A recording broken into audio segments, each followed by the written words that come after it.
भक्तों, अब ये हिस्सा बेहद ध्यान से सुनिए, क्योंकि यहां वह रहस्य आने वाला है जिसे जान लेने मात्र से जीवन की दिशा बदल सकती है।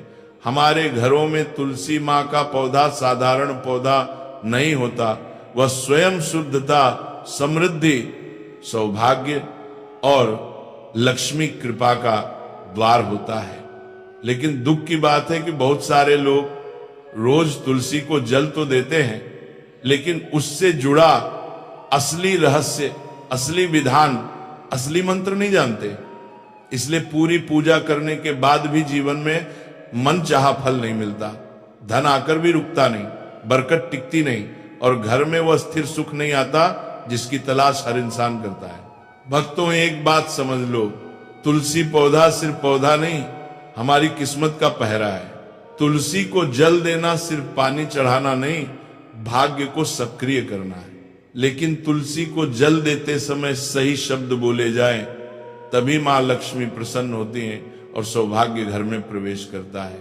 पुराणों में वर्णन है, एक दफा जब भगवान विष्णु शयन कर रहे थे, तब माता लक्ष्मी उनके पास आई और उन्होंने पूछा, स्वामी, लोग तुलसी मां को जल तो देते हैं, पर असली फल किसे मिलता है और क्यों? तब भगवान विष्णु मुस्कुराए और बोले, हे देवी, तुलसी मां को जल देने का असली चमत्कार तब होता है जब जल चढ़ाते समय इंसान अपने मुख से 3 दिव्य शब्द बोलता है। ये 3 शब्द सामान्य नहीं, ये वही शब्द हैं जो मां लक्ष्मी को चलकर घर में प्रवेश करने पर मजबूर कर देते हैं। माता लक्ष्मी ने विनम्र स्वर में फिर पूछा, स्वामी, मुझे जल चढ़ाने का महत्व तो आप बता चुके, लेकिन इसे जल चढ़ाना कैसे है और कौन से 3 शब्द हैं जो मनुष्य की मनोकामना पूर्ण करते हैं? तब भगवान विष्णु बोले, हे देवी, तुलसी को जल चढ़ाना तभी फल देता है जब उसमें प्रेम, श्रद्धा और सही मंत्र हो। बिना मंत्र के जल चढ़ाना वैसा है जैसे दीपक जलाकर बाती न रखना, प्रकाश नहीं मिलेगा। तब विष्णु भगवान ने आगे कहा, तुलसी मां को जल देने के दौरान बोले गए 3 शब्द मनुष्य के जीवन से दरिद्रता, भय, बाधा और दुर्भाग्य को काट देते हैं। वही शब्द धन, सौभाग्य, सुख, शांति और लक्ष्मी कृपा को जीवन में स्थिर कर देते हैं। भक्तों, आप सोचिए, अगर भगवान विष्णु स्वयं कह रहे हैं कि 3 शब्द बोलने से सौभाग्य घर में प्रवेश करता है, तो ये कितना बड़ा रहस्य होगा। और सुनने मात्र से भी पाप नष्ट हो जाते हैं, फिर रोज बोलने से क्या नहीं होगा। भगवान विष्णु आगे कहते हैं, जो भी व्यक्ति रोज तुलसी मां को जल देते समय इन 3 शब्दों को बोल देता है, उसके भाग्य के बंद दरवाजे खुल जाते हैं, उसके जीवन से कंगाली मिट जाती है, धन, सम्मान, तरक्की और खुशी उसके कदम चूमने लगते हैं, उसके पाप कट जाते हैं और घर में अशांति समाप्त हो जाती है। ऐसा व्यक्ति कभी गरीब नहीं हो सकता। इतना सुनकर माता लक्ष्मी बोली, हे प्रभु, कृपया पहले इस चमत्कारी मंत्र का महात्म्य सुनाइए, ताकि मैं पूरी भावना के साथ इसे सुन सकूं। तब भगवान विष्णु ने एक कथा के माध्यम से इस मंत्र का महत्व सुनाना शुरू किया। और भक्तों, ये वही कथा है जहां वह दिव्य मंत्र प्रकट होने वाला है। वह मंत्र सिर्फ 3 शब्दों का है, लेकिन उसकी शक्ति 1000 वर्षों की पूजा पाठ के बराबर है। दक्षिण में एक अत्यंत शोभायमान नगरी थी। उस नगरी में रमेश नाम का एक खोटी बुद्धि का ब्राह्मण रहता था। पापियों का तो वह शिरोमणि था। उसका जन्म एक ऐसे ब्राह्मण परिवार में हुआ था जो पाप कर्म करने वाले शास्त्र ज्ञान से शून्य थे। वह जन्म से तो ब्राह्मण था, किंतु कर्म से वह अत्यंत दुराचारी था। वह न पूजा पाठ करता, न ध्यान करता, न जप, न हवन और न ही मेहमानों का सत्कार करता था। उसके द्वार पर आए मेहमानों को बिना दान किए ही क्रूरता पूर्वक भगा देता था। स्त्री लंपट होने के कारण वह सदैव ही पराई स्त्रियों में आसक्त रहता था। उसे मदिरापान करने की भी आदत थी, साथ ही वह मांस खाया करता था। वह दिन में खेत में काम करके पत्ते बेचकर जीविका चलाया करता था और रात में वेश्याओं का सेवन करता था। इस प्रकार से उसे ब्राह्मण ने अनेक वर्षों तक जीवन व्यतीत किया। फिर एक दिन वह दुर्बुद्धि रमेश बेचने के लिए पत्ते इकट्ठा करने के लिए एक रस्सी की वाटिका में घूमने लगा और पत्ते तोड़ने लगा, तभी एक काल रूपधारी काले सर्प ने उसे ब्राह्मण को काट लिया और उसी समय पर उसकी मृत्यु हो गई। उसके बाद 2 यम के दूत उसे लेने के लिए उस स्थान पर प्रकट हुए और उसे उठाकर यमलोक ले जाने लगे। मार्ग में वो यम दूतों के सामने बहुत विलाप करने लगा, हे दूत, मुझे कहां ले जा रहे हो? मुझे छोड़ दो, मेरे प्राण बख्श लो। किंतु यमदूत उसे ये कहते हुए ले जाने लगे, अरे दुष्ट ब्राह्मण, तेरे पाप कर्मों के कारण तुझे सांप ने काट लिया है, अब यमदेव तुझे अवश्य घोर नरक में डाल देंगे। फिर यम के दूत उसे ब्राह्मण को लेकर यमलोक पहुंचते हैं और यमदेव के सामने खड़े हो जाते हैं। चित्रगुप्त उससे ब्राह्मण का लेखा जोखा निकालते हैं और यमदेव से कहते हैं, हे धर्मराज, इस ब्राह्मण ने बचपन से लेकर मृत्यु तक पाप ही पाप किया है, इसने कभी कोई पुण्य का काम नहीं किया है। फिर धर्मराज अपने दूतों से कहते हैं, हे दूतों, इस घोर पाप करने वाले ब्राह्मण को उठाकर ले जाओ और उसे नरक में डाल दो। फिर यम के दूत उसे ब्राह्मण को ले जाते हैं और नरक की भयंकर अग्नि में धकेल देते हैं। अनेक वर्षों तक नरक में सजा भुगतने के बाद उस ब्राह्मण को दूसरे जन्म में एक बैल का शरीर मिलता है। बैल का जन्म पाकर वह बोझ उठाने का काम करने लगा। उसका मालिक उससे दिन रात काम करवाने लगा। फिर जब उस बैल की शक्ति कम हुई तो उसके मालिक ने उसे एक लंगड़े आदमी को बेच दिया। उस लंगड़े आदमी ने उस बैल को खुद का बोझ उठाने के लिए उपयोग किया। वो उसकी पीठ पर बैठकर घुमा करता था। इस प्रकार से उस बैल ने 8 वर्ष तक उस लंगड़े आदमी का बोझ उठाया। फिर एक दिन वो लंगड़ा आदमी उस बैल की पीठ पर बैठकर किसी ऊंचे पर्वत पर जाने लगता है। उस पर्वत पर बहुत देर तक चढ़ने के कारण वो बैल बहुत थक गया, उसकी शक्ति क्षीण हो गई और कुछ समय बाद वह बैल बहुत जोर से मूर्छित होकर जमीन पर गिर पड़ा और अंतिम सांसें लेने लगा। तभी वहां पर खड़े लोगों को उस बैल पर बड़ी दया आ गई और वे उसके मुख बात कर देखे मूर्छित होकर में पानी डालने लगे। फिर उन लोगों में एक पुण्य आत्मा व्यक्ति था। उसने उस बैल का कल्याण करने के लिए अपना पुण्य उस बैल को दे दिया। उसे देखकर अन्य लोगों ने भी अपना अपना पुण्य याद करके कुछ पुण्य उस बैल को दे दिया ताकि उसे मुक्ति मिल सके। उसी भीड़ में एक वेश्या भी खड़ी हुई थी। सभी लोग अपना पुण्य उस बैल को दे रहे। यह देखकर उस वेश्या ने भी अपना पुण्य उस बैल को दे दिया। कुछ देर बाद उसे बैल की मृत्यु हो जाती है। फिर उस स्थान पर यमदूत आते हैं और उस बैल के शरीर से उस ब्राह्मण की आत्मा को निकालकर यमलोक ले जाते हैं। यमलोक ले जाने पर उसे यमदेव के सामने खड़ा किया जाता है और फिर चित्रगुप्त उसका लेखा जोखा देखते हैं तो वे आश्चर्य में पड़ जाते हैं। उस वेश्या के द्वारा उस बैल को दिया हुआ पुण्य बहुत बड़ा होता है। उस पुण्य के प्रभाव से सभी जन्मों के पाप नष्ट हो जाते हैं। फिर यमदेव उस ब्राह्मण के सभी पाप क्षमा करते हैं और कहते हैं, हे ब्राह्मण, उस वैश्या ने तुझे अपना पुण्य देकर तुझ पर बड़ा उपकार किया है। केवल उसी के पुण्य के कारण तुम्हारे सब जन्मों के पाप नष्ट हो गए हैं और यमदेव उसे फिर से इंसान जन्म प्रदान करते हैं। बार वो पृथ्वी पर आकर एक उत्तम ब्राह्मण कुल में जन्म लेता है। उस महापुण्य के प्रभाव से उसे इस नए जन्म में अपने पूर्व जन्म की बातें याद आने लगती हैं। जब वो ब्राह्मण बड़ा हो जाता है तो उसे याद आता है कि पिछले जन्म में जब वो बैल था तब एक वेश्या ने उसे उसका पुण्य दे दिया था। इसीलिए उसके मन में उस वेश्या के बारे में जानने की इच्छा होती है और उसे महापुण्य के बारे में जानने के लिए उस वेश्या का पता लगाकर उसे ढूंढते हुए उसके नगर में चला जाता है। वह वेश्या बूढ़ी हो चुकी थी। फिर जब उसे वो वेश्या मिल जाती है तो वो उसके सामने जाकर उसे बार बार प्रणाम करता है और उस वेश्या का धन्यवाद करने लगता है।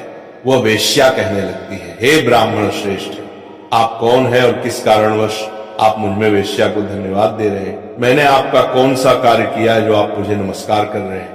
तब वो ब्राह्मण कहता है, हे मां, मैं वही बैल हूं जिसे तुमने अपना पुण्य दे डाला था।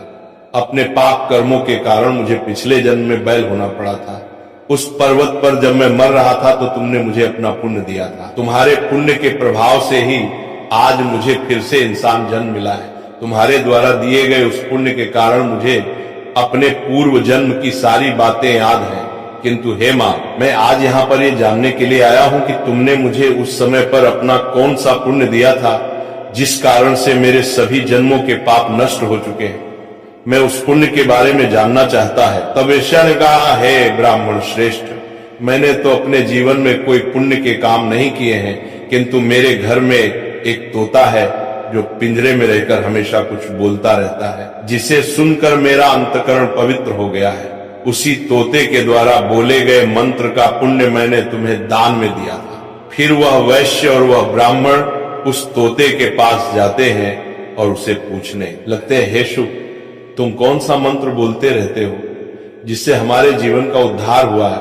ये मंत्र तुम्हें किसने सिखाया और इस मंत्र का क्या अर्थ होता है? तब उस तोते ने अपने पूर्व जन्म का वृतांत सुनाना आरंभ किया। वह तोता कहने लगा, हे ब्राह्मण श्रेष्ठ, पिछले जन्म में मैं एक ब्राह्मण था। मैं अपने ज्ञान के अहंकार में अंधा हो चुका था। मैंने कभी गुरुजनों का आदर नहीं किया, सदैव ही उनका अपमान किया। मुझे अपने ज्ञान पर इतना अधिक घमंड हो गया था कि जिस कारण से मेरा क्रोध बहुत अधिक बढ़ गया और मैं सभी से द्वेष करने लगा, अन्य मनुष्यों को तुच्छ समझने लगा, विद्वानों का भरी सभा में अपमान करने लगा। फिर कालांतर में मेरी मृत्यु हो गई और मुझे यमलोक ले जाया गया। पूज्य जनों और गुरुजनों का अपमान करने के कारण मुझे तोते के कुल में डाल गया और मेरा जन्म एक तोते के रूप में हो गया। मेरे पाप कर्मों के कारण छोटी अवस्था में ही मेरा अपने माता पिता से हो गया। फिर मैं पेड़ की डाल पर बैठकर रो रहा था तो उसी स्थान से कुछ मुनि जा रहे थे। उन्होंने मेरी दयनीय पुकार सुनी और मुझे लेकर अपने आश्रम में चले गए। वहां उस आश्रम पर उन्होंने मुझे एक सुंदर पिंजरे में रखा और मेरा अच्छी तरह से ख्याल रखा। वे मुझे प्रतिदिन भोजन दिया करते थे और पढ़ते थे। उस स्थान पर वे ऋषि मुनि, उनकी स्त्रियां और बालक सभी प्रतिदिन तुलसी के पौधे को जल देते थे और उसके सामने एक मंत्र का जप करते थे। उन्हीं के मुख बार बार उस मंत्र को सुनकर मैंने उसे रट लिया और तभी से मैं उसे पाठ करते थे। मंत्र को जान गया हूं और वही मंत्र मैं दिन रात बोलता हूं। उस मंत्र के प्रभाव से मेरी कभी मृत्यु नहीं हुई और मेरी आयु 100 वर्ष की हो गई और मैं इतने वर्षों तक जीवित रहा। इसी बीच एक रात को एक चोर उस स्थान पर आ गया और उसने मुझे वहां से चुरा लिया और फिर इस वेश्या ने मुझे उस चोर से खरीद लिया। इस वेश्या के घर पर आने के बाद भी मैं उस मंत्र को बोलता रहता था, जिसे सुनकर इस वेश्या का मन भी पवित्र हो गया और वेश्या का काम छोड़कर भगवान विष्णु की भक्ति करने लगी। उसी मंत्र के प्रभाव से मेरे पूर्व जन्मों के सभी पाप नष्ट हो गए और इसी मंत्र के प्रभाव से इस वेश्या का भी अंतःकरण पवित्र हो गया। हे ब्राह्मण देवता, इस मंत्र के पुण्य से आप भी पाप मुक्त हो गए हैं। इस प्रकार से तोते ने उस ब्राह्मण को और उस वेश्या को सारा वृतांत सुना दिया, जिसे सुनकर वो ब्राह्मण और वेश्या दोनों ही अत्यंत प्रसन्न हुए और फिर वे दोनों ही प्रतिदिन तुलसी मां को जल देकर उस मंत्र का जाप करने लगे। फिर वह वेश्या और वह ब्राह्मण तीनों उस मंत्र के प्रभाव से दिव्य विमान में बैठकर विष्णु लोक को चले गए। भगवान विष्णु कहते हैं, हे देवी मां लक्ष्मी, देखा आपने केवल तुलसी मां के इस मंत्र के प्रभाव से उस तोते के, उस वेश्या के और उस ब्राह्मण के सभी पाप नष्ट हो गए। इसीलिए प्रत्येक इंसान को रोज तुलसी मां को जल देते समय इस एक मंत्र का उच्चारण अवश्य करना चाहिए। हे देवी, वह मंत्र इस प्रकार है, इसे तुम ध्यान से सुनो। ओम वृंदावनी स्वाहा, ओम वृंदावन स्वाहा। भगवान विष्णु कहते हैं कि जो भी स्त्री प्रतिदिन तुलसी मां के समक्ष इस मंत्र का उच्चारण करेगी वह सौभाग्यशाली बनेगी। जो भी पुरुष तुलसी मां के सामने इस मंत्र का उच्चारण करेगा उसे अक्षय धन की प्राप्ति होगी। जिस घर के सामने प्रतिदिन तुलसी मां की पूजा की जाएगी उस घर में साक्षात लक्ष्मी का वास होगा। तुलसी मां का यह मंत्र राज कल्प तरु है, यह समस्त फलों को प्रदान करने वाला है। अतः जो भी तुलसी मां के सामने इस मंत्र का उच्चारण करेगा उसे संपूर्ण सिद्धियां प्राप्त होंगी। स्त्रियों को सदैव ही स्नान करके अपने बाल बांध कर मांग में सिंदूर भरकर प्रतिदिन तुलसी मां को जल देना चाहिए और इस मंत्र का उच्चारण करना चाहिए। रोज तुलसी मां के पौधे की परिक्रमा करनी चाहिए, इससे सभी दोष नष्ट हो जाते हैं। प्रतिदिन शाम के समय तुलसी मां के पास दीपक जलाना चाहिए और तुलसी मां के पास बैठकर भगवान विष्णु की आराधना करनी चाहिए। तुलसी मां के पास दीपक जलाने से इंसान को धन धान्य की प्राप्ति होती है। हजारों अमृत के घड़ों से नहलाने पर भी श्री हरि को उतनी तृप्ति नहीं होती जितनी वे मनुष्यों के द्वारा तुलसी मां का एक पत्ता चढ़ाने से प्राप्त करते हैं। 10,000 गाय के दान से मानव जो फल प्राप्त करता है वही फल तुलसी मां पत्र के दान से पा लेता है, जो मृत्यु के समय अपने मुख में तुलसी मां पत्र का जल पा जाता है, वो संपूर्ण पापों से मुक्त होकर भगवान विष्णु के धाम जाता है। भगवान विष्णु कहते पूर्णिमा, अमावस्या, द्वादशी और सूर्य संक्रांति के दिन मध्याह्न काल रात्रि और अशौच के समय तेल लगाकर बिना स्नान किए अथवा बिना हाथ पैर धोए रात्रि के वस्त्र पहनकर तुलसी मां के पत्र तोड़ता है, वह महापाप होता है। श्राद्ध, व्रत, दान, प्रतिष्ठा तथा देव पूजा के लिए तोड़े हुए तुलसी मां पत्र बासी होने पर भी 3 रात्रि तक पवित्र ही रहते हैं। तुलसी मां का एक एक पत्ता न तोड़कर पत्तियों के साथ अग्रभाग को तोड़ना चाहिए। तुलसी मां की मंजरी सब फूलों से बढ़कर मानी जाती है। मंजरी तोड़ते समय उसमें पत्तियों का रहना भी आवश्यक माना गया है। पूज्य भाव से पौधे को हिलाए बिना तुलसी मां के अग्रभाग को तोड़ना चाहिए, इससे पूजा का फल लाख गुना बढ़ जाता है। तुलसी मां के पत्तों को कभी नाखून से नहीं तोड़ना चाहिए, इससे पाप लगता है। रात्रि में तुलसी मां के पौधे को स्पर्श ना करें अथवा उसके पत्ते ना तोड़े, ऐसा करना अशुभ माना गया है। रात्रि में तुलसी मां का पौधा निद्रा अवस्था में होता है, ऐसे में पत्ते तोड़ने पर पाप ही लगता है। गुरुवार के दिन तुलसी मां के पौधे में थोड़ा सा कच्चा दूध अर्पित करें। दूध चढ़ाते समय ओम नमो भगवते वासुदेवाय नमः इस मंत्र का जाप अवश्य करना चाहिए। तुलसी मां के पौधे के पास शालिग्राम रखें और उस पर तिल चढ़ाएं। पूजा में तुलसी मां और शालिग्राम को दूध में भीगी हल्दी का तिलक अवश्य करें। शालिग्राम पर तुलसी मां पत्र रखकर चंदन लगाना चाहिए। अगर कोई महिला मासिक धर्म से है तो वे तुलसी मां की पूजा न करे। मासिक धर्म के दौरान तुलसी मां को स्पर्श करने से घोर पाप लगता है, इससे स्त्री की दुर्गति होती है। तो भक्तों, इस प्रकार से भगवान विष्णु ने देवी मां लक्ष्मी को तुलसी मां को जल देने के मंत्र का महत्व सुनाया है। राधे राधे। तो यह शिव विष्णु दोनों की कृपा का योग बन जाता है। यही वजह है कि मार्गशीर्ष सोमवार को तुलसी माता की आराधना करना अत्यंत फलदायी माना गया है। पूजा का सही समय और विधि, भक्तजनों मार्गशीर्ष सोमवार के दिन सूर्योदय से पहले उठें, अपने आप को शुद्ध करें, स्नान करें और स्वच्छ वस्त्र धारण करें। फिर तुलसी माता के पास दीपक जलाएं, या दीपक घी का हो तो अति श्रेष्ठ है। तुलसी नमः मंत्र से 11 बार मां तुलसी का स्मरण करें। इसके बाद तुलसी माता की परिक्रमा 11 या 21 बार करें और फिर जल अर्पित करें। फिर भगवान विष्णु या शालिग्राम का ध्यान करें और कहें, हे भगवान, मेरे जीवन में भक्ति, बुद्धि और संपत्ति का प्रकाश भर दो। यह साधना शाम के समय भी दोहराई जा सकती है। विशेषकर सूर्यास्त के बाद दीपदान अवश्य करें। सुखी जीवन के लिए तुलसी की सूखी लकड़ी का उपाय, तुलसी की सूखी लकड़ी अपने साथ रखना शुभ होता है। यदि किसी व्यक्ति को लगता है कि उसके घर में बरकत नहीं रहती, काम बनते बनते रुक जाते हैं, तो वह सूखी तुलसी की लकड़ी को अपने घर के मंदिर में रखे और उसके ऊपर रोड दीपक जलाए। मां लक्ष्मी की ऊर्जा स्वयं वहां प्रकट हो जाती है। यदि कोई नौकरी या व्यवसाय में सफलता चाहता है तो वह तुलसी की लकड़ी को अपने तिजोरी में या दक्षिण दिशा की दीवार में छिपा कर रखे, क्योंकि यह धनवृद्धि का संकल्प माना गया है। स्त्रियों के लिए विशेष उपाय, बहनों के लिए यह दिन अति विशेष है। यदि कोई स्त्री मार्गशीर्ष सोमवार को तुलसी माता के सामने दीपक जलाकर भगवान विष्णु का नाम ले, नमो भगवते वासुदेवाय 11 मंत्रों का जाप करे, तो उसे पति की दीर्घायु, घर में सुख और धन की प्राप्ति होती है। जो कन्याएं सद्गुणी वर की कामना करती हैं, वे तुलसी की सेवा करें। उन्हें भगवान श्री हरि स्वयं सर्वोत्तम जीवन साथी प्रदान करते हैं। पाप से मुक्ति और सदकर्मों का प्रकाश। भक्तों, कहते हैं तुलसी के दर्शन से पाप कट जाते हैं, पूजा से पुण्य बढ़ जाता है। यदि कभी हमसे कर्मों में त्रुटि हो गई हो, मन अशांत हो, जीवन में भटकाव आ गया हो, तो बस मां तुलसी से माफी मांग लो और कह दो, माता अब मुझे भक्ति का मार्ग दिखाओ। जो ये भाव रखता है उसे भगवान स्वयं अपने कर्मों से उठाकर सफलता के शिखर तक पहुंचा देते हैं।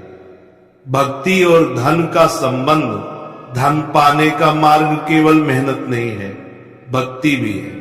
भक्ति से मिलने वाला धन सदैव टिकता है। जो भक्ति करते हैं उनका भाग्य अपने आप बदल जाता है। तुलसी माता के आंगन में दिया जलाने वाला कभी अंधकार में नहीं रहता। भक्ति का फूल, तुलसी का आशीर्वाद, प्रेम से कहिए जय श्री तुलसी माता की। जब आप ये कहते हो तो मां तुलसी आपके हृदय में वृंदावन सा शुद्ध भाव भर देती है। तब जीवन में हर दुख, हर रुकावट खुद दूर हो जाती है।